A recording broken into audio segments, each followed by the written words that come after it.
Hi everyone, David here. I wanted to do one quick video because minus a few minor additions that I'll be adding, for the most part, my BB-8 version 2 is done.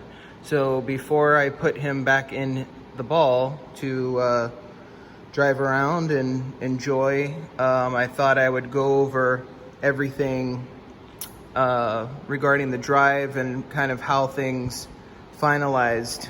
So I'll do a quick overview of everything. Hopefully it answers any questions you might have, but feel free to ask more. I'll try and make this quick. Basically, I will be putting this into the ball in two pieces, which I'll show you later. One is the bottom weight and battery section. You'll see how that gets separated and all of that. But my total weight and batteries, I have a 2.5 pound battery, a 5 pound battery, and then I have two of these 7 amp hour 12 volt batteries, and they're about 4.5 pounds each. So all total, my counterweight is about 18 pounds. And you can see, here's the halfway point. So that weight, that 18 pounds, sits well below the halfway point in BB-8.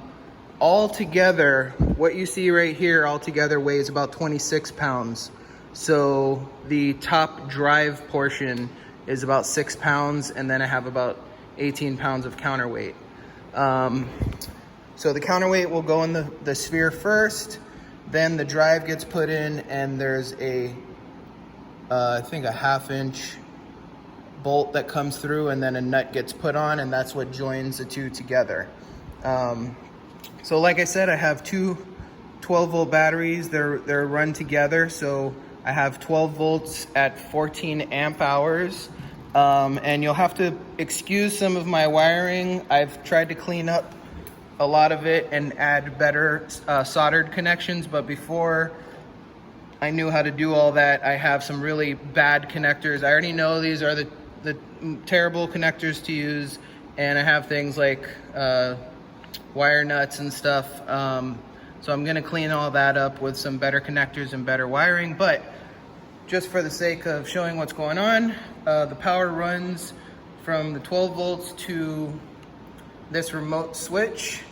Once that's plugged in, I can turn it on remotely. So I can turn it on or off. I can shut it down completely. From there, the power goes out and it splits to two places. One is the power goes to my motor controller, which is a Sabertooth 2x, I think 15 amp motor controller. It controls two of these Servo City 165 RPM HD planetary gear motors. There's one on each side. So that's what powers the drive wheels. And then the other power goes to my buck converter. So this takes the 12 volts and changes it to 6 volts, which then goes to my receiver. And my servos, my head tilt servos, are wired into that. That's where they get their power separately.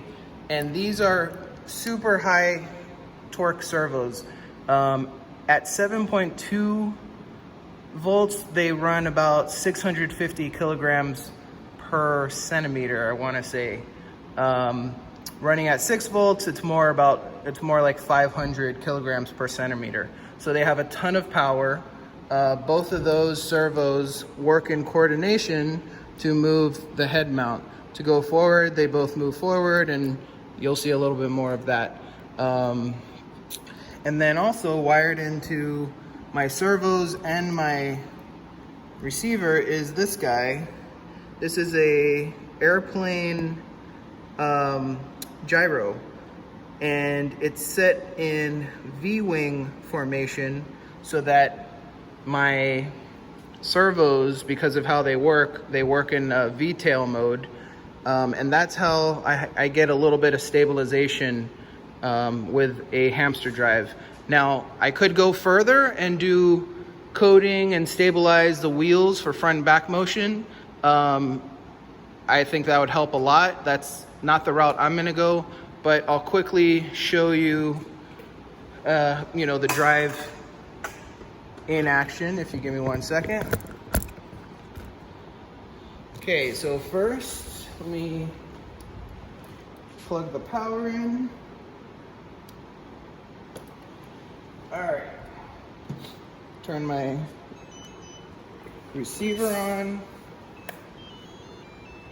Okay, so right now the power's on, so if I turn this on, you'll see BB-8 will take a second, and that'll be the gyro figuring out what is level, and then the head will stabilize. So we'll turn it on, and you can see that blue light will blink, and then when it turns off, that means it's ready. So right now, if I want to drive, obviously it works like a tank drive, so the wheels both go forward to go forward, both go back to go back, and to turn left to right, they spin in opposite directions. And then for the head mount, I gotta hold this, so to go forward, both move forward, back, and left and right. These are all things you've seen before. Now, this toggle switch toggles on stabilization. So right now, if it's off, you can see if I turn BB-8, nothing happens. But if I toggle that on, you'll see the light turn red. And now if I move it, you can see the servos are moving to keep the head mass upright, no matter which way I move it. And so that's kind of what gives BB-8 some stabilization. So that's it. That's a quick little overview of the drive. Next, I will show you the top portion of the drive and the bottom weight and battery portion separate, so you can see how I put it into the ball. And lastly, we'll do some driving, so hope you enjoy. Okay, so here's the weight and the counterweight section and the drive section separated. I just wanted to be able to see, I wanted you to be able to see things a little closer. So like I said, on the bottom here, I have a 2.5 pound weight, a 5 pound weight, and then there's a metal bracket which runs through, it actually runs through the bolt, and it holds the batteries in place from moving left or right. I have a little 3D printed spacer here. The wire harness is here, and then once in the drive, the other side goes to the other one. So this has two little spaces, and that's where the motors sit in to kind of maximize all the space. But anyway, this is what my counterweight looks like. And again, this is 18 pounds by itself. The drive itself, let me pick this up with one hand. I have these little brackets, and when those go in, they just hold the batteries from moving left or right, while the brackets here hold it from moving forward and back, so that just holds everything nice and secure. You can see underneath I have my motors, and they cut into the bottom, which is again why there's those spacing. So basically, when I put the drive system into the body, I do it through one circle panel hole.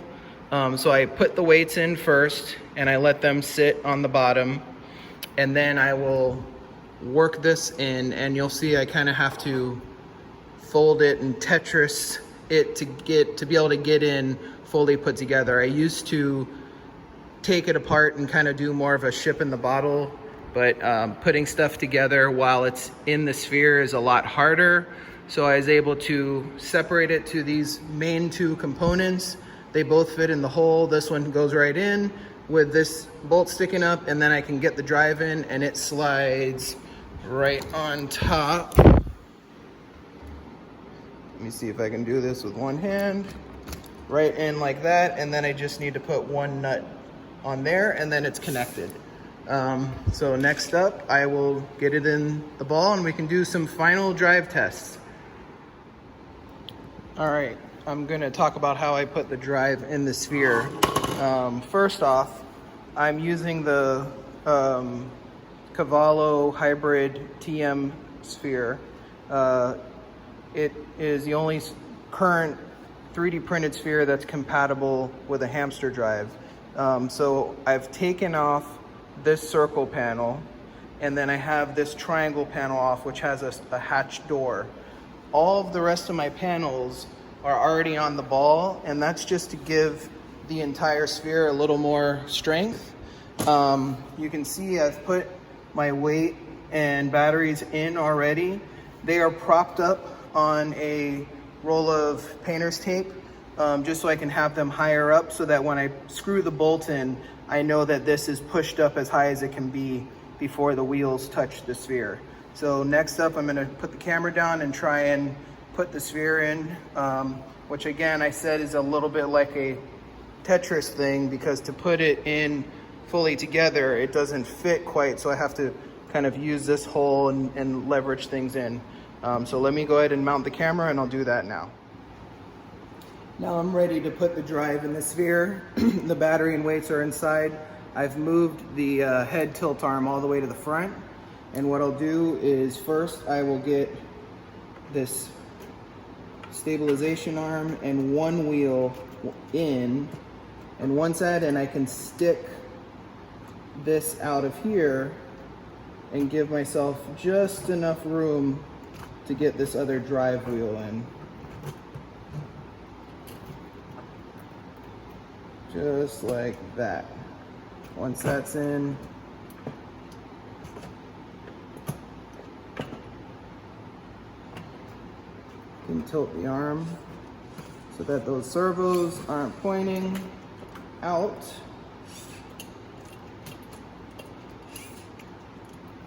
Just like that. And now I can lower the rest in. Like I said, it is a bit of a Tetris move, but it works. So now I'll get everything lined up and inside and hooked up to the battery. So now you can see I've gotten the drive onto the battery. You can see the bolt sticking out there. I will put the nut on that and tighten it too, and then everything will be one unit. So I can put the hatches on, and then BB-8 will be ready to go. Just so you can see kind of how things look. Now, right now it's a little high, you'll see, because remember I have that roll of painter's tape underneath the weight, so I'll have to pick that up and remove that, and then everything will fall right into place within the sphere, and he'll be ready to be closed up. So I've removed the roll of painter's tape, and now he's sitting in. So I'll switch him on. You'll see him take a second to center himself. Turn him on.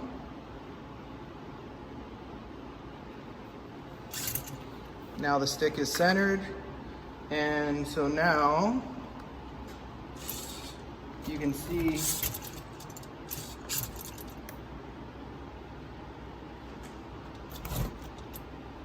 let me see.